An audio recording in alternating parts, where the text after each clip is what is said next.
안녕하십니까. 시사인사 2부 시작하겠습니다. 깜짝 놀라셨죠? 네, 갑자기 왜 등장하셨나요? 대타 전문 사회자 차광기입니다. 네, 차관기 되게 낯설는데요. 지금 차광기 사회자가 잠깐 오시는 길이 막혀서 제가 잠깐 중간에 사회로 끼어들었습니다. 다시 한번 소개해드립니다. 대타 전문 사회자 차광기 인사드리겠습니다. 네, 차영석 기자. 네. 이름을 정확하게 말해주시면 좋을 것 와. 같아요. 네. 차영석입니다. 네, 저희 그냥 MC 꽃나무. 예, MC 네, 꽃나무. 첫 MC 꽃나무. 데뷔인데요. 네. 예, 입봉을 축하드립니다. 너무 갑작스럽게 이렇게 갑자기 입봉을 하게 돼서 앞에 주진우 기자도 막 키키키 웃고 지금 이제 부끄러워하고 네. 있는 것 같은데. 방송 사고 아닌가요, 이 정도? 지금 난리 났습니다. 네, 예. 원래 아까 김연희 기자가 그랬는데요. 그러니까 스타의 탄생이라고 하는 게 원래 이렇게 우연히 나타나는 거라고. 네, 서막이라고 네. 할 수 있죠. 예. 네. 그 최강기 진행자가 아주 긴장해야 될 수도 있는 놀라운 신예가 지금 등장한 거 아닌가요? 자 조용히 하시고요. 자 오늘은 저기 마이크에 이제 좀 잘 갖다 대시고 저희 소리가 계속 이렇게 문제가 있다 하니 마이크 잘 대시고 자 일단 최근에 뭐 여러 가지 뉴스가 많잖아요. 김학의 사건도 그렇고 장자연 사건도 다시 또 북미 관계도 잘 안 풀리고 있는데 그래도 이 주간지 정직한 사람들이 만드는 정통 시사 주간지 시사인이 특히 잊지 않는 사람이 있습니다. 누구죠? 네. 네. 이거는 뭐 주진우 기자가 말해 주셔야 될 것 같은데요. 워낙 그분 사랑이 독특하셔가지고. 예, 전문 기자께서 예, 바로 이명박 전 대통령입니다. 그래서 시사인이 저희 커버 스토리로 아니, 다들 이렇게 어색한 웃는 진행을 거야. 그렇게 자꾸 웃으시면 자, 안 되죠. 시사인이- 좀 똑바로 해봐 좀. 하세요. 아니 원래 잘하던 사람인데. 어떻게 오늘 방송 이런 식으로 했어? 원래 이게 큰일 났네. 자 한숨 안 쉬고 시사인이 가십시오. 커버 스토리로 그때 제기한 유명한 질문이 있는데 진짜로 다스는 누구 겁니까? 이거를 시사인이 커버 스토리 이게 표지 제목으로 또 나갔잖아요. 네, 그 주진우 그쵸? 기자의 기사였었는데요. 제 기사였는데 고재규 편집국장이 다스는 누구 겁니까? 누구 것이냐고 이걸 표지에 올렸는데 제목이 마음에 들진 않았어요. 그런데 제목이 힘이 있어서 그걸 계속 밀었죠. 그런데 나중에 빵 터져가지고 유행어가 됐습니다. 네. 그의 유행어 4위에 올라가지고요. 그래요? 이명박 오. 대통령이 감옥으로 가는 무상급식으로 하는 아주 결정적인 계기가 됐었죠. 근데 유행어 보유 기자. 소개 안 했어 소개. 네, 잠시만요. 그래서 지금 그분은 지금 1심 유죄가 나왔고 현재 보석으로 원래 이분이 집에서만 계셔야 되는데 2심 재판을 받는 중입니다. 그래서 잊지 않겠다 이런 의미에서 MB 전문 MB의 사랑 MB 바라기 주진우 기자를 모셨습니다. 와. 네, 안녕하세요. 주진우입니다. 아니 근데 아까 처음에 말씀하셨던 게 장자연 사건도 그렇고 김학의 사건도 그렇고 제가 현역 기자 시절 때 굉장히 열심히 취재하던 부분인데 아직 지금 최근 다시 재수사가 되고 있으나 취재 진도가 옛날에 제가 했던 것만큼 거기까지도 아직 안 따라온 것 같아요. 그래서 그 얘기도 할 얘기가 많은데 오늘은 MB 얘기하겠습니다. 네. 그 이야기도 그럼 다음에 또 한번. 아니 그건 아닌 것 같고요. 근데 아니 아까 처음에 시작할 때 장자연 사건, 김학의 사건 얘기해가지고 그 얘기를 하는 건데. 예. 그러니까 시사 인싸에서 정의상 기자가 한번 나와서 김학의 사건을 털어주신 적이 있고. 네, 김학의 선배가 오래 했었죠. 김학의 선배. 김학의 선배가 정의상 선배가 정의상 사건을 열심히 털었었죠. 그리고 또 장자연 사건 저희가 한번 한 적이 있어가지고 네. 또 이제 주진우 선배한테는 또 특히나 MB 이야기를 좀 해달라고 모셨습니다. 네, 아니, 근데 그렇죠. 그냥 주변에- 이렇게 그냥 흘려보낼 그럴 분은 아닙니다. 예, 얼마나 그러니까요. 훌륭하신 네. 분인데. 또 한국에- 포커스에 약간 멀어졌기 때문에 스스로 행복해하고 있지 않을까라는 생각이 들어서요. 그래요. 끝까지 또 주시하시는 분이 계셔야죠. 각하가 이 정도로 취급받는 거에 대해서 상당한 모욕감을 느낍니다. 그래서 이명박 대통령이 잘 있다는 것을 좀 알려주고 싶습니다. 근데 진짜 요즘도 그렇게 MB 사랑을 계속 하시나? 저는 이명박 대통령이 사실 감옥에 가고 나서는 시리에 빠졌었어요. 그토록 이렇게 모시던 분이 감옥에 가고 저의 인생의 목표가 하나 사라져서 어떻게 해야 되나 어떻게 살아야 되나 그 고민이 굉장히 컸는데 이명박 대통령이 그 감옥에서 꼼수를 부리면서 살아나시는구나. 역시 그 바늘구멍 같은 그 틈을 삐짓고 나오시는구나. 이걸 보고 열심히 해야겠다 이런 생각을 하고 실제로 나왔지 않습니까? 실제로 나오는 걸 보고 굉장히 큰 충격과 환희를 느꼈습니다. 좀 열심히 살아봐야겠다. 그래서 가끔 산책도 하고요. 지금도 그 앞에 예, 아. 그 이명박 대통령 집 노년동 사저 앞에를 앞을, 이렇게 예. 네네. 산책하고 그 앞에서 밥도 먹고 그렇습니다. 거기 약속도 산책하기 거기서. 좋죠. 아유 길이. 좋은 동네. 저번에 김연희 기자 그때 왜 사회부 기자들이 MB 집 앞에서 100시간 뻗치기 할 때 그때 주 기자 아. 몇 번 왔어요. 주 선배 2번 오셨어요. 네. 그거 한 번 밤에 왔을 때 저는 그 집에서 그거 봤어요. 아, 유튜브 화면을 보셨다고요? 잠깐 왔다가 금방 가던데. 금방 가죠. 그럼 거기 앉아 있겠어. 추운데. 근데 되게 와서 네. 못마땅해 하셨어요. 이런 거 왜 하냐고. 이런 걸 왜 하냐고. 너희가 감시당하고 있다라는 굉장히 네네. 명언을 예, 또 되게 남기고 잊지 가셨어요. 못할 말씀을 남기셨는데 너희가 감시당하고 있다? 켜놓고 도망가. 아니, 이명박 대통령 사자 앞에 그 의경들이 지키고요, 경찰들이 지키고 그 다음에 뭐 경호원들이 지키고요, CCTV가 수십 대가 이렇게 보고 있어요. 그리고 이명박 대통령 집 안으로 들어가는 차는 보안 검색 전혀 안 되고요. 네. 검게 선팅이 돼가지고 누가 들어갔다 누가 나왔는지 전혀 알 수가 없어요. 실질적으로 보석으로 풀어주고 집에 가택연금 수준이라고 뭐 언론에서 얘기하고 법원에서 얘기했지만 그냥 풀어준 겁니다. 지금 이명박 대통령이 외출을 하고 있을 거라고 저는 봐요. 지난주 토요일 날 4시에도 이명박 대통령 집 앞 안에서 그 제너시스하고 카니발 그리고 몇 개의 차가 이렇게 드나들었는데 어디를 외출했다고 저는 의심하고 있는데 뭐 거기까지는 제가 증명할 수 없는 부분이어서 그런데 저는 이명박 대통령이 자유롭게 드나들 수 있는 분위기이고 뭐 외출도 하지 않았을까 이렇게 의심해 봅니다. 실제로 시사인 기자들이 또 확인했을 때도 충분히 나갈 수 있는 정황들을 많이 봤잖아요. 네. 네네. 그러니까 네. 사실 그걸 확인한 거죠. 그 실제로 이명박 전 대통령이 나가느냐 이걸 확인할 수는 없었지만 충분히 나갈 수 있는 여지가 많다. 이거는 저희가 진짜 여실하게 봤던 것 같아요. 근데 만약에 외출했다 걸리면 다시 들어가셔야 되나 바로? 아니, 그렇다면 걸리면 들어가셔야 되는데 그래서 그렇게 큰 위험을 감수하지는 않을 텐데요. 걸리지 않습니다. 차를 타고 주차장에서 나오지 않습니까? 주차장은 밀폐된 공간인데 주차장에서 차를 타고 나왔다가 들어갔는데 주차장이 닫힙니다. 그래서 그 내부는 경찰이 관리나 감시하지 않고 있습니다. 네네. 그리고 그래서- 문을 닫고 여는 것도 그 내부에서 이제 기자실 그 기사실, 그러니까 MB 사저의 경비, 기사실 예, 경비분이 직접 열고 닫으시기 때문에 그거는 경찰에서 관리를 따로 하지 않는 것 집안 같더라고요. 사람이에요. 예. 그리고 집이 이쪽은 들어가는 현관이 있고 그래서 우리가 그 화면에서 본 그거 보는 거기는 그 주차장 현관이고요. 주차장 현관, 그 예. 뒤쪽으로 가보면요, 벽만 넘어가면요, 담 타면 금방 넘어갈 수 있어요. 그리고 그 옆집이 경호동이거든요. 경호동을 통해서도 가고 있고요. 설마 우리 이명박 대통령이 그 정도 월담하시려고. 그 정도의 체력이 체력이, 되세요. 예. 게다가 트렁크 안에도 5명 들어갈 수 있다는 생각을 하셔가지고 네. 때리면 5명 들어간다고. 주 선배 해보셨다며. 네. 더 많이도 들어가요, 사실. 저희 고등학교 때 다 해봤습니다. 네.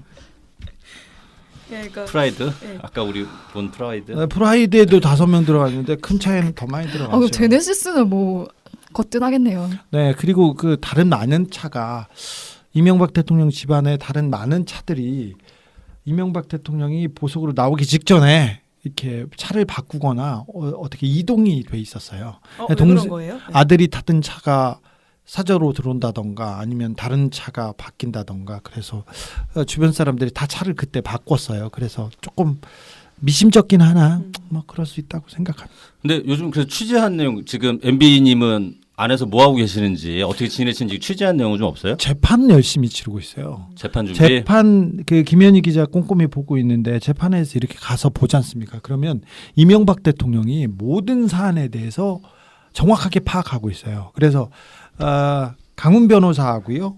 네. 그리고 다른 변호사들이 이렇게 축으로 이렇게 몇 가지 사건을 맡고 있는데 그러니까 대표 변호사들 같은 급이 그 큰 사건을 보고 작은 사건들은 그 어떻게 보냐면 중견 변호사들이 맡고 있습니다. 그런데 질문에 따라서 그 변호사를 쳐다봅니다. 그러니까 이 문제는 누가, 이 문제는 이 사안은 누가 파악하고 있다는 것을 이명박 대통령이 정확하게 알고 있어요. 선장 노릇을 하는 거죠. 대답을 잘하면 끄덕끄덕하고 모자라면 옆에 사람한테 그 신호를 주고 있어요. 그래서 재판 준비를 꼼꼼히 열심히 한다는 것은 명확합니다. 그런데 그렇다고 꼼꼼히 한다고 해서 죄가 없어지고 그렇지 않습니다.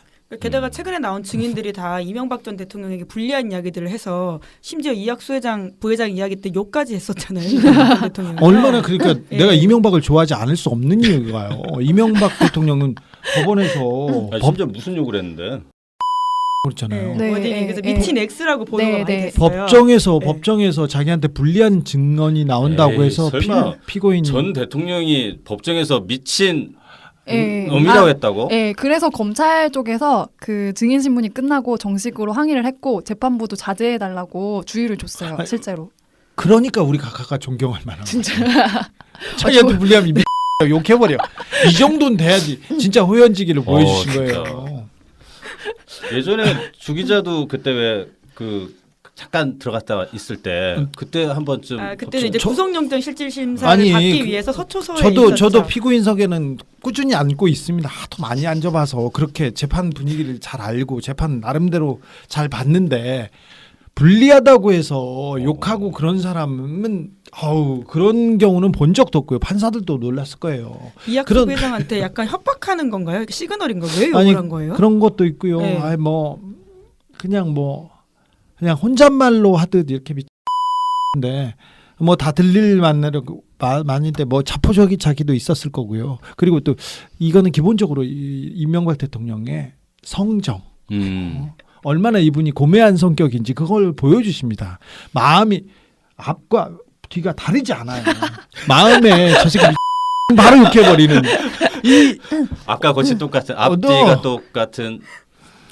우리 오늘 차관기 선생님이 굉장히 노력을 하고 계시고 나 원래 보통 이렇게 할 때 목이 타신가 봐요. 아니 근데 그 정도 훌륭하심을 보여주는 것 같은데 뭐 재판은 사실은 이명박 대통령 죄 때문에 재판을 이렇게 치르거나 뭐 그런 건 아니고요. 재판에서 증인이 나와서 얘기를 하면 할수록 자기는 불리하다는 것도 다 알아요. 그런데 보석으로 나오기 위해서 증인들을 출석했고 이 부분에 대해서 따지는 거예요. 사실은 더 다른 뜻이 없어요. 이명박 대통령이 사실은 재판을 1심처럼 증인을 출석하지 않고 그러니까 나는 그 눈앞에서 부끄러움을 다시 보여주고 되풀이하지는 않겠다 이런 식으로 해서 2심을 빨리 끝내고 사면을 받겠다는 게 원래 목표였었는데 2심을 끝내고 네. 빨리. 그런데 1심을 이렇게 치르고 2심을 해서 나오겠다고 꼼수를 써서 보석으로 나왔지 않습니까? 이제는 이제 재판이 문제가 아니라 그냥 버티기 위해서 다른 그냥 방법을 찾고 있어요. 감옥에 들어가지 않기 위해서. 최대한 재판이 길게 되면 끌고. 좋다 이거예요? 재판은 끝났어요. 네. 이미 재판은 치를 곳도 없는 것이 증인과 증거들이 다 동의됐어요. 1심에서. 특별한 상황이 없는 한 이 증거들이나 증인들이 뒤집힐 수가 없어요. 그래서 2심은 치르나 마나인데 거기에서도 다스는 누구 겁니까 해서 가장 큰 그 핵심적인 그 범죄 행위가 두 가지인데요. 하나는 횡령이고 하나는 뇌물입니다. 뇌물이 제일 커요. 삼성의 뇌물이. 그런데 이 뇌물 부분이 이학수와 그 이학수의 증언으로 끝이 났어요. 네. 거기다가 뇌물 부분을 보강하는 이팔성의 뇌물 있지 않습니까? 이팔성의 증언으로 이 부분도 끝났어요. 뇌물 사건은 다 끝났습니다. 그래서 재판을 더 치러볼 것도 없어요. 얼마 전에는 다스 김성우 사장하고 권승우 전무란 사람이 와서 다스는 이명박 거고 BBK에 돈을 보내준 것도 이명박이다. 그러면서 몇 가지 증언을 했지 않습니까? 다스는 이명박 거다도 끝났습니다. 그래서 이 재판은 더 해볼 것도 없습니다. 변수가 하나 생겼는데 김성우 사장하고 권승우 전무는 미국에서 민사재판을 하고 있어요. 다스 BBK에 돈을 보내준 것이 이명박에 의해서였다. 이렇게 한국 법정에서는 진술하고 있는데 지금까지 미국에서는 아니다. 이명박하고는 관련 없는 거다. 그리고 자기 알아서 했다. 이렇게 거짓말을 했었는데 그러니까 한국 법원에서 한 얘기하고 미국 법원에서 한 얘기가 틀립니다. 그래서 이 한국 법원에서 있었던 일이 정확하게 전달이 된다면 미국 법원에서 적용이 된다면 다시 재판을 해야 되는 거예요? BBK 재판이 지금 진행되고 있는데 민사 재판에서 이명박 대통령과 다스가 질 가능성이 매우 높죠. 미국에서 네. 그럼 돈을 그 재판이 아직 안 끝났어요? 끝났습니다. 민사 재판이. 만약에 MB가 지게 되면 돈을 더 물려줘야 되는 상황. 물어줘야 되는 상황이죠. 그리고 그 피해자들한테 이명박 대통령과 다스가 물어줘야 되는 상황이기 때문에 여기에 변수가 하나 생기기는 했습니다. 그런데 어찌 됐건 1심에서 15년을 받은 징역 15년을 받은 이명박의 재판은 별 변수 없이 그냥 끝날 가능성이 커요. 그래서 이명박 대통령은 재판을 잘 치르겠다는 것보다는 이렇게 다른 쪽으로 이렇게 재판 전략을 바꿀 가능성이 크죠. 일단 계속 질질 끈다던가 아니면 뭐 굉장히 느는다든가 아니면 다른 변수를 만들지 않으면 감옥에 다시 들어가는 것은 뭐 3개월 안에 이거는 뭐 받아놓은 여름이 되기 전에. 네, 여름이 되기 전에 네. 감옥이 가는 것은 불가피한 현실입니다. 그럼 지금 그 김백준 전 기획관. 네, 기획관이 계속 그 중인으로 출석 안 하고 있잖아요. 그럼 그게 MB 입장에서는 땡큐일 수 있는 거예요? 아니 그렇지도 않아요. 나오나 안 나오나 큰 변수가 되지 않는데 김백준 집사죠. 40년 지기 집사인데 이분이 거제도에 요양 중이시라고. 이분이 좀 중요한 증인이긴 합니다. 왜 그러냐면은 삼성 뇌물 같은 경우도 이 김백준을 통해서 전달을 했고 그다음에 지시를 했고 그다음에 뭐 모든 돈 관리를 여기서 했으니까 국정원 자금도 김백준 통해서 받고. 저번에 그래서 MB 측에서는 그 김백준 전 기획관 약간 좀 치매라고 약간 자, 그쪽으로 그쪽으로 몰고 갈 네. 거예요. 네. 근데 명확하게 진술하고 있고 그 진술했고 증거들을 제출했습니다. 그래서 이 부분이 다 끝난 내용인데 지금 연로하셔가지고 건강이 안 좋아요. 그래서 이명박 대통령은 김백준 치매다. 치매기 때문에 자기가 살아야 된다 얘기할 텐데 이거는 큰 변수는 안 됩니다. 큰 변수는 안 됩니다. 지금 나오지 못하고 있는데 이미 다른 김성우, 권승호 그다음에 이학수, 이팔성이 나와서 재판은 거의 다 끝났어요. 그럼 사위는요? 이상주 이제 부르겠다고 하던데. 이거는 이팔성의 그 내용인데 그 이팔성 그 내용이 그분이 예전에 그 30억 뇌물 줬다는 거 아니에요? 그렇죠. 자, 30억과 코트도 맞춰주고 옷도 맞춰주고 비싼 옷들. 양복도 맞춰주고 그리고 김인옥 여사한테 화장품도 줬다 이런 건데 그 전달책이 중간에 이상주 사위를 사위. 통해서 첫째 사위. 삼성 변호사였습니다. 그렇죠. 삼성 변호사인 첫째 사위인 이상주를 통해서 김윤옥한테 직접 줬고 집에 가면 문이 열려 있었고 거기에 김인옥 여사한테 인사를 하고 거기다 돈을 놓고 왔다고 이팔성이 이렇게 얘기했는데 이팔성이 거짓말을 하고 있다고 이명박 대통령 쪽에서 계속 주장한 거예요. 그렇게 하겠죠. 그래요? 그렇다면 우리가 이상주하고 김윤옥한테 돈을 어떻게 줬는지 우리가 증명할게요. 그러면서 검찰 측에서 이상주하고 김윤옥을 증인으로 부른 거죠. 근데 이상주가 17일 날 나오기로 지금 증인이 확정됐고 김윤옥은 받아주지 않았습니다. 그런데 이상주가 나오지 않을 가능성이 있는데 나오든 안 나오든 별 상관이 없습니다. 아까 김백준도 나오든 안 나오든 다른 사람들 별 상관이 없습니다. 이명박 대통령은 김백준이 치매라고 계속 주장하다가 자기가 치매다 이렇게 주장할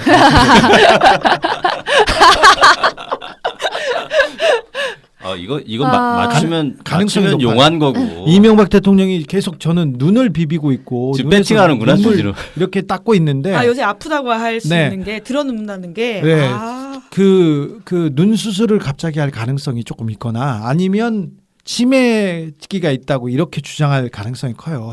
분명히 이명박 대통령이 김백준의 정신병 그다음에 치매 이런 거를 주장하다가 자기가 정신병이 있다 이렇게 주장할 가능성이 큽니다. 있어요. 얼마 전에 너무 웃긴다. 얼마 전에 서울대병원에 가서 이명박 대통령이 다시 진단을 받았어요. 사실은 작년에도 정밀 진단을 받았는데 몸을 이렇게 완벽하게 막 스캔하고 정밀 검진을 하는데 너무 건강한 거예요. 너무 건강해가지고 나이에 비해서 굉장히 관리가 잘 됐네. 병이 없어. 그래서 어쩔 수 없이 코골이로 걸은 거잖아. 코골이 탈모로 지금 보석을 신청했었어요. 찾아도 질병이 없으셔가지고 관리가 정말 잘 됐네요. 사실 코골이로 뭐 사망 위험이 있다고 이렇게 하면은 김어준 같은 경우는 그냥 죽었어요.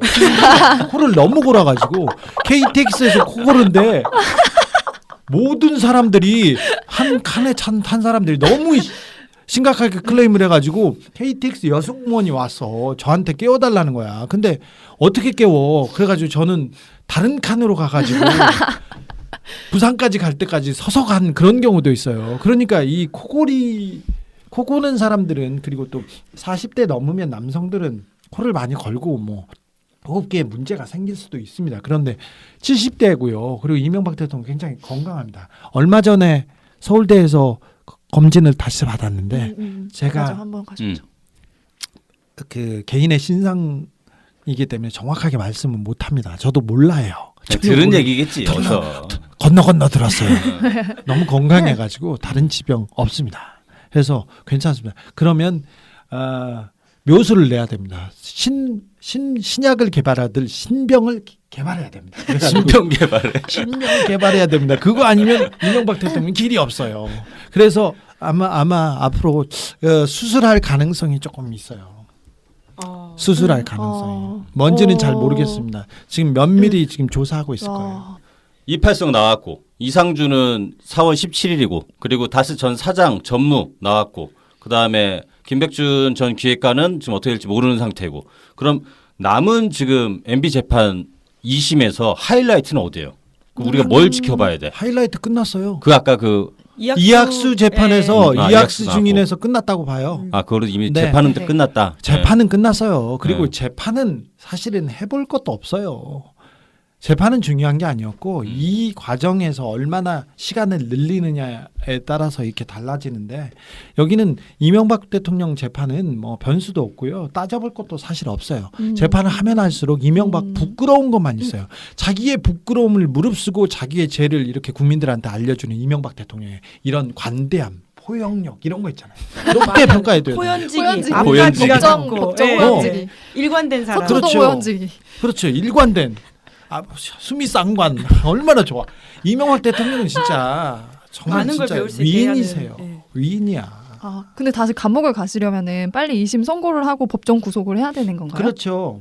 그래서 아까 3개월 정도 이제 보신다라는 말씀이시고요. 네. 재판이 지금 한 일주일에 한 두어 번씩 이렇게 네네네. 계속 예, 잘 진행돼 수금. 왔어요. 그래서 뭐 별다른 이제 이유가 없어요. 더 미룰 이유도 없어요. 증인도 거의 다 나왔고. 네. 증인도 거의 다 나왔어요? 증인들도 사실은 많이 부르기만 했지 사실은 실효성이 있거나 따지고 싶은 사람들은 별로 없어요. 그럼 지금 4, 5, 6, 7 뭐 한 3, 4개월이면은 여름 휴가는 길어도 여름에는 그 이 대통령을 감옥에 다시 보낼 수 있습니다. 사실 빵제비들이 여름 싫어하지 않나요? 싫어하고요.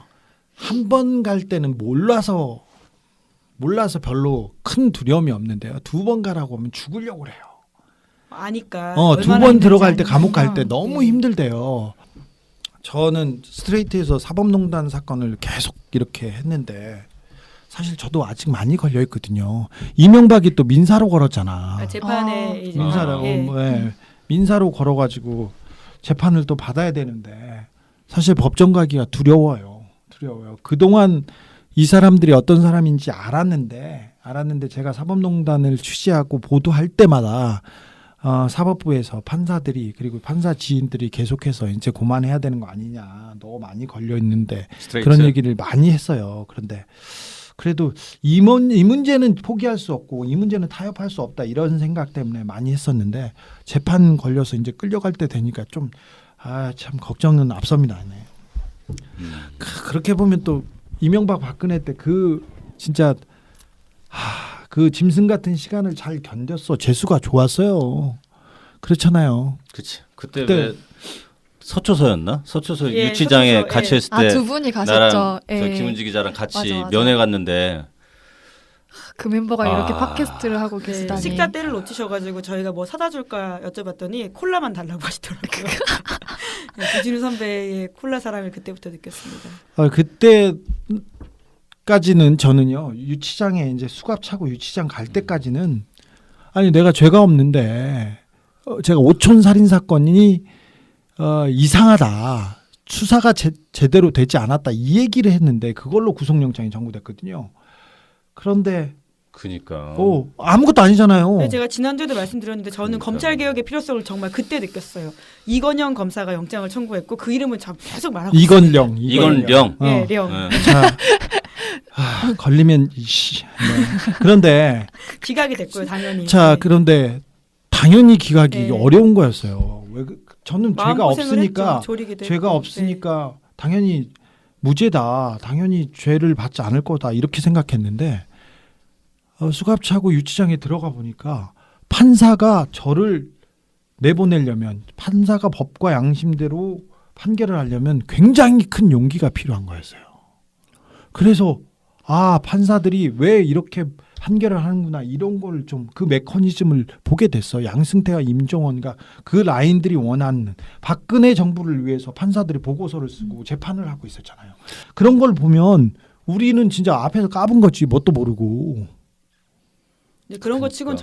정말 무사히 그 시대를 넘어오긴 했죠. 무사히 그 시대를 넘어왔는데 네. 사실은 해방되고 나서 더 어려워요. 더 쫓기고 있는 것 같아서 이게 전 그런 생각 들어요. 이명박하고 박근혜하고 싸울 때보다 지금 이렇게 싸우고 버티는 게 굉장히 더 어려운 것 같아요. 그래서 이게 뭔가 이게 사는 건가 얼른 튀어야 되는데 그런 생각합니다.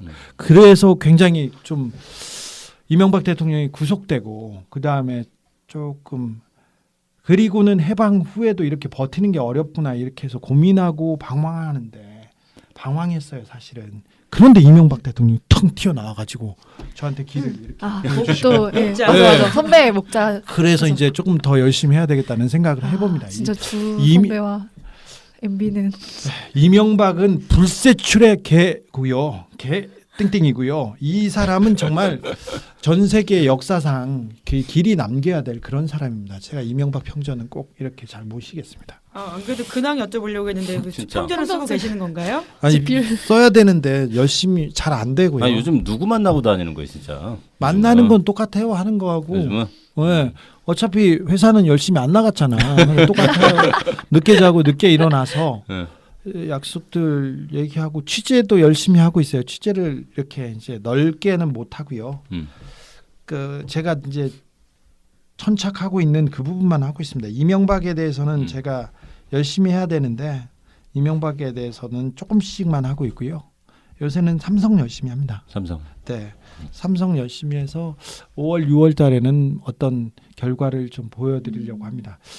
그때 이제 삼성 조금 시끄러운 뉴스가 나오거나 뭐 어떤 이야기가 흘러나오면 얘가 열심히 하고 있구나 그거 조금 생각해 주십시오. 그리고는 다른 얘기들 뭐 크고 중요한 몇 가지 주제는 열심히 하고 있습니다. 또 조선일보도 열심히 하고 있고요.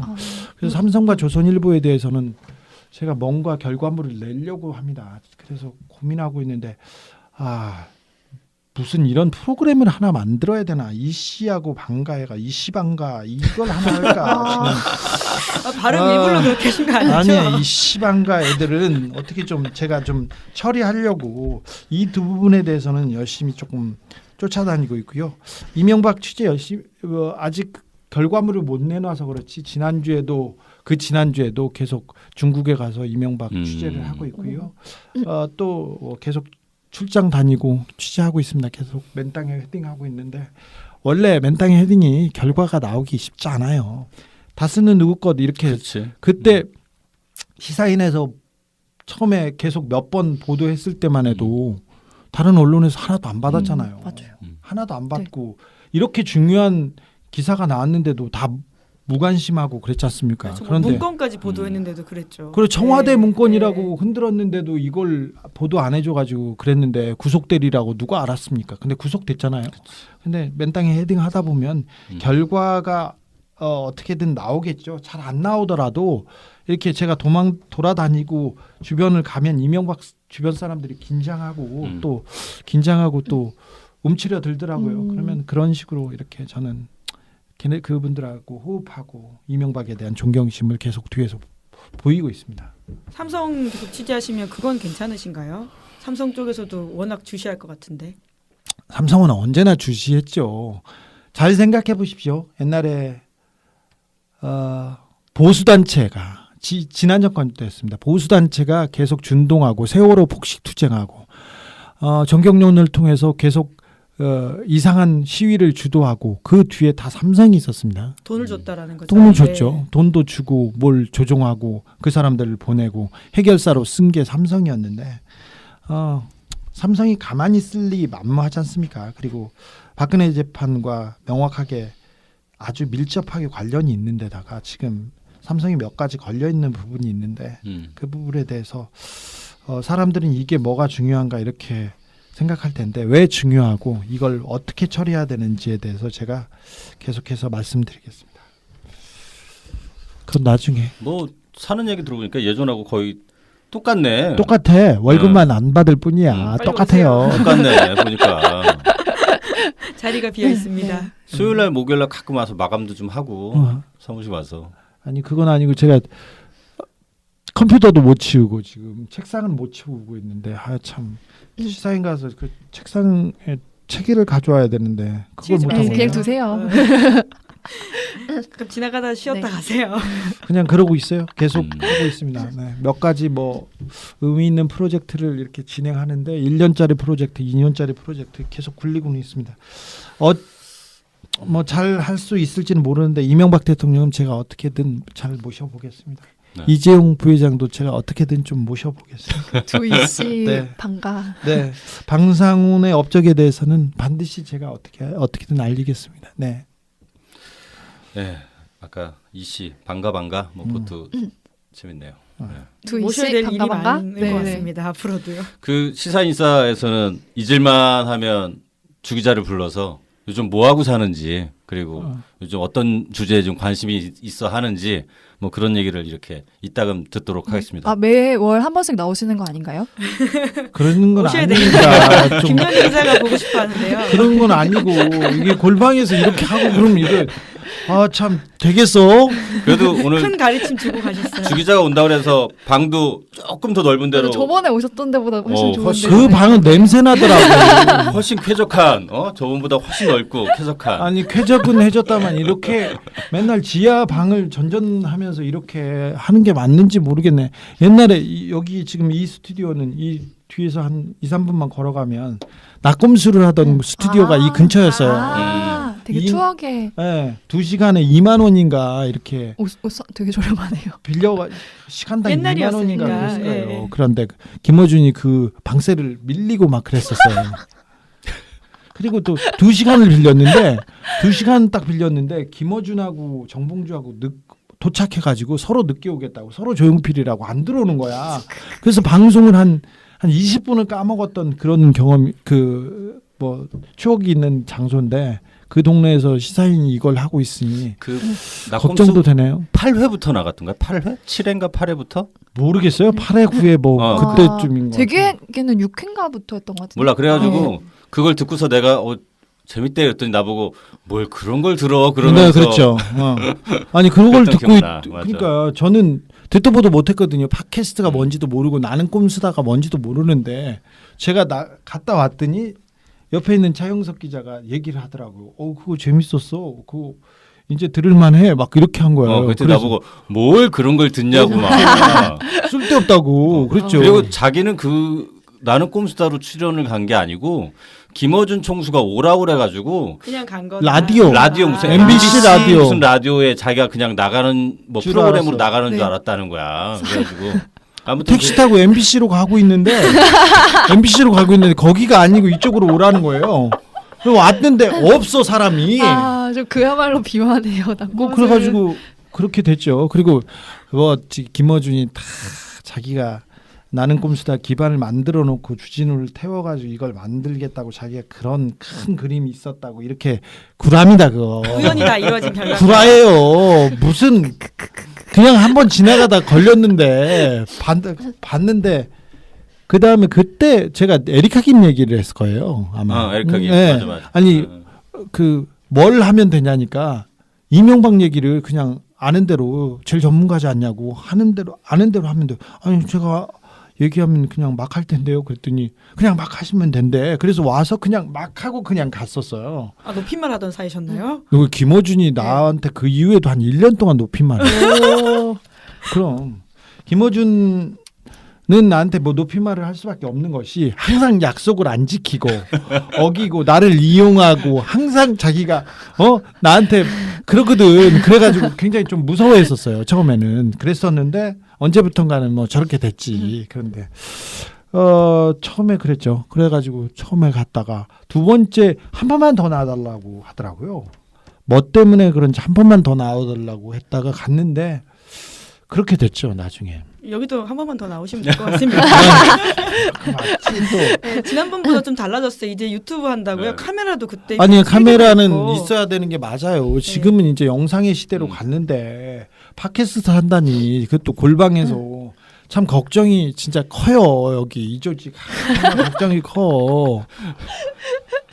그 좋은 그 인력과 그리고 그 똑똑한 사람들이 있는데 다 이게 너무 아날로그여가지고 이게 되겠어 시대의 흐름에. 가르침을 네. 와서 계속 오늘- 주십시오. 오늘 오랜만에 나와가지고 MB부터 김총수까지 오늘 다 깠어. 모두 까기. 김총수는 깔 게 너무 많아요.